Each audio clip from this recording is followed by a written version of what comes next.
Hello साथियों, भारतीय साक्ष्य अधिनियम 2023 की धारा 56 और भारतीय साक्ष्य अधिनियम 1872 की धारा 61 दस्तावेजों की अंतर वस्तु का सबूत। दस्तावेजों के बारे में आपने सभी ने पढ़ा होगा। दस्तावेज मतलब जो न्यायालय के परीक्षण के लिए पेश की गई हो वह दस्तावेजी साक्ष्य कहलाती है। यानी कि कोई भी दस्तावेज कैसा हो सकता है? ऐसी कोई दीवार, वस्तु या पत्थर जिस पर कुछ लिखा गया है या कुछ चिन्ह है, वह इलेक्ट्रॉनिक रिकॉर्ड भी दस्तावेज माने जाते हैं। ये दस्तावेज माने जाते हैं। अब बात आती है दस्तावेजी साक्ष्य के विषय को हम और सरल कैसे कर सकते हैं। इसको हम 3 तरीके से विभाजित कर सकते हैं। दस्तावेजी की अंतर्वस्तु साबित करने का ढंग, अर्थात कैसे दस्तावेज की अंतर्वस्तुओं कंटेंट्स को सिद्ध किया जाए। जो दस्तावेज के अंदर जो भी वर्णित चीजें हैं उनको कैसे क्या किया जाए, साबित किया जाए। दूसरी कंडीशन आती है दस्तावेज का असली होना या निष्पादित साबित करने का ढंग। क्या दस्तावेज उसी व्यक्ति द्वारा लिखित, हस्ताक्षरित, जिसके द्वारा ऐसा लिखा जाना एवं हस्ताक्षरित किया जाना अभिकथित है, अर्थात कैसे दस्तावेज को असली होना या निष्पादित सिद्ध किया जाए, मतलब कैसे दस्तावेज को असली माना जाए कि असली है। तीसरा पॉइंट, कहां तक और किन मामलों में मौखिक साक्ष्य दस्तावेजी साक्ष्य द्वारा अपवर्जित किया जाता है। तो ये कंडीशन उत्पन्न होती हैं किस चीज के लिए? दस्तावेजों की अंतर्वस्तु को साबित करने के लिए। तो उसके पहले हम आपको थोड़ा सा डिटेल में बता देते हैं दस्तावेजों के बारे में ही कि दस्तावेज से अभिप्रेत है कोई भी वस्तु या भौतिक पदार्थ जिस पर स्थायी रूप से कोई विवादक या सुसंगत तथ्य का अभिलेख है। जिस कागज पर किसी संविदा का अभिलेख किया गया हो वह एक दस्तावेज है। ऐसे ही कोई दीवार, वस्तु या पत्थर जिस पर कुछ लिख गया है या कुछ चिन्ह है दस्तावेज माना जाता है। भारतीय साक्ष्य अधिनियम में परिभाषा में भी बताया गया है कि दस्तावेज जो न्यायालय के परीक्षण के लिए पेश की गई हो वे दस्तावेज साक्ष्य कहलाती हैं। अर्थात दस्तावेज को दस्तावेजी साक्ष्य का रूप देने के लिए सर्वप्रथम जरूरी है कि उसको न्यायालय के समक्ष पेश किया जावे। मतलब सबसे पहले जरूरी क्या है?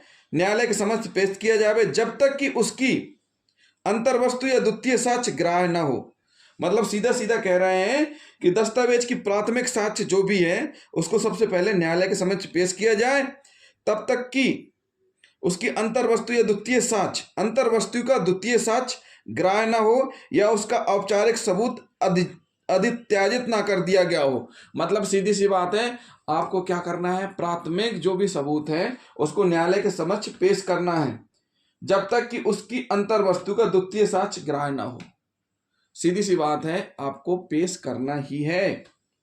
इस प्रकार दस्तावेजों का पेश करना जरूरी है और उसको भारतीय साक्ष्य अधिनियम के अनुसार साबित किया जाना भी जरूरी है। दस्तावेजों को 2 प्रकार से साबित किया जा सकता है मैम। दस्तावेज पेश करना, दूसरी कंडीशन दस्तावेज को साबित करना। तो ये जो दस्तावेज है कैसे पेश करना है, तो साथियों 91 सीआरपीसी में वर्णित है कि दस्तावेजों को पेश कैसे करना है। दस्तावेजों को पेश करने के बारे में दांडिक मामलों के नियम सीआरपीसी की धारा 91 में अंतर्विष्ट है। क्या है? 91 में अंतर्विष्ट है। मतलब सीधी सी बात है, जब कोई पक्षकार नोटिस पाने के बावजूद भी किसी दस्तावेज को पेश करने से इनकार कर देता है तब वह बाद में साक्ष्य के रूप में प्रयोग नहीं कर सकता।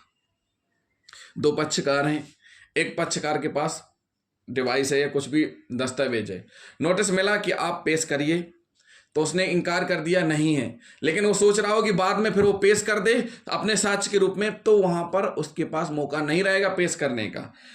क्या नहीं रहेगा? साक्ष्य के रूप में प्रयोग नहीं कर सकता। इसी दौरान अगर दूसरी पार्टी, विपक्ष क्या कर दे? उसकी अंतर्वस्तु को द्वितीय साक्ष्य द्वारा साबित कर दे।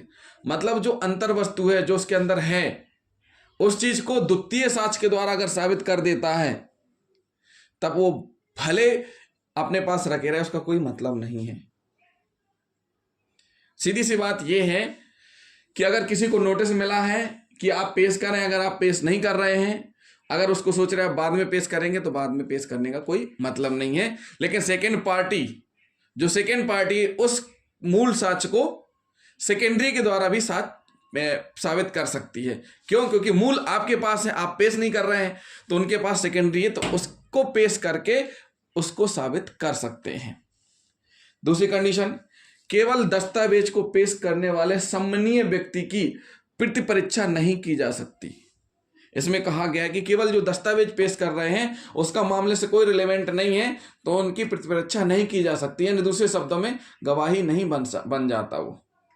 तीसरी कंडीशन जो सबसे इंपॉर्टेंट है 91 सीआरपीसी की, सबसे महत्वपूर्ण है कि दस्तावेज पेश करने के लिए सम्मानीय व्यक्ति की, जो कि दस्तावेज उसके अधिकार में है, दस्तावेज का उसके द्वारा पेश किया जाना अनिवार्य है। एक ऐसा व्यक्ति जिसके पास दस्तावेज है और उसको 91 का नोटिस जाता है, तो उसके लिए वो कंपलसरी ही है, पेश करना ही पड़ेगा उसको।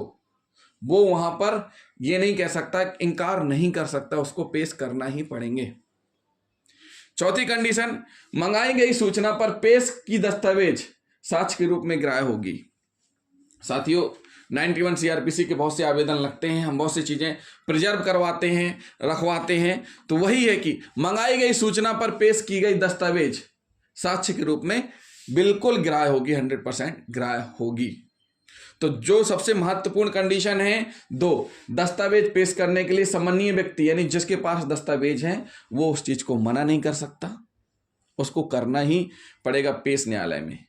चौथी कंडीशन, जो प्रिजर्व करवाई गई है, जो रखवाई गई है, मंगाई गई सूचना पर पेश किए गए दस्तावेज साक्ष्य के रूप में ग्राह्य होंगे, उसमें कोई प्रश्न चिन्ह नहीं उठेगा। अब वो ग्राह्य कैसा है, आपके अगेंस्ट भी हो सकता है, आपके काम का भी हो सकता है। यह धारा 91 यह धारा इसलिए बनाई गई ताकि पेश करने वाला पक्षकार मांगने वाले पक्षकार को पेश करने से रोक ना सके।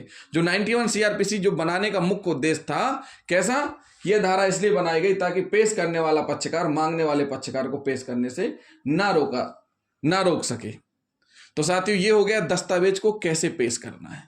मतलब सीधी सी बात है, अगर आपसे मांगा जाता है, आप पेश नहीं कर रहे हैं, तो उस कंडीशन में आप सोचें बाद में कर दें, तो उस स्थिति में क्या होगा, आप फिर नहीं कर सकते।